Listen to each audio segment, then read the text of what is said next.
হুম আসসালামু আলাইকুম প্রিয় ভিউয়ার্স, আজকে আমরা একটি গণিতের সমস্যা নিয়ে হাজির হয়েছি। এটা সমাধান করব। কত দূরত্ব সমাধান করা যায় বলে। হাসান 240 টাকা দিয়ে কিছু কলম ক্রয় করলেন।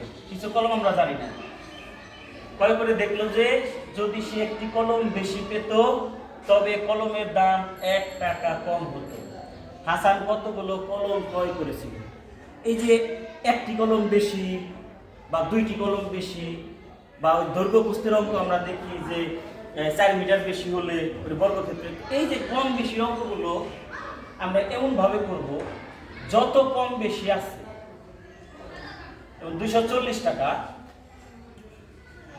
যত কম বেশি আছে এটা এমন ভাবে উৎপাদন করবো, দুইটার ব্যবধান তৈরি হবে। এমন দুইটা সংখ্যার গুণফল আকারে প্রকাশ করব কোন দুটি সংখ্যার গুণফল 240 হয় এবং সেই সংখ্যার ব্যবধান যেন 1 হয়। সেটা যদি আমরা বের করতে পারি তাহলে আমাদের সমস্যার সমাধান হয়ে যাবে। এবং 240 যেহেতু কম বেশি আছে 1 টাকা, 240কে কোন দুটি সংখ্যা গুণফল দিয়ে প্রকাশ করা যায়?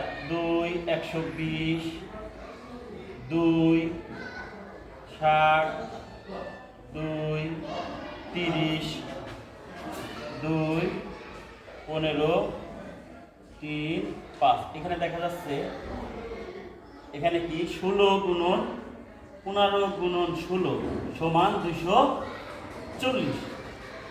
দেখা গেল আমি কত হলো, যেহেতু বেশির কথা আছে তাহলে অবশ্যই কলম কম ক্রয় করেছিল, 15টি কলম ক্রয় করেছিল যার দাম হবে 16 টাকা। একটা কলম বেশি যদি পেতো তার মানে তার কলম হয়তো 16টি, দাম হতো 15টি। তার মানে কতগুলো কলম কিনেছিল? উত্তর হবে 15টি। ভালো লাগলে শেয়ার করবেন। ধন্যবাদ সবাই।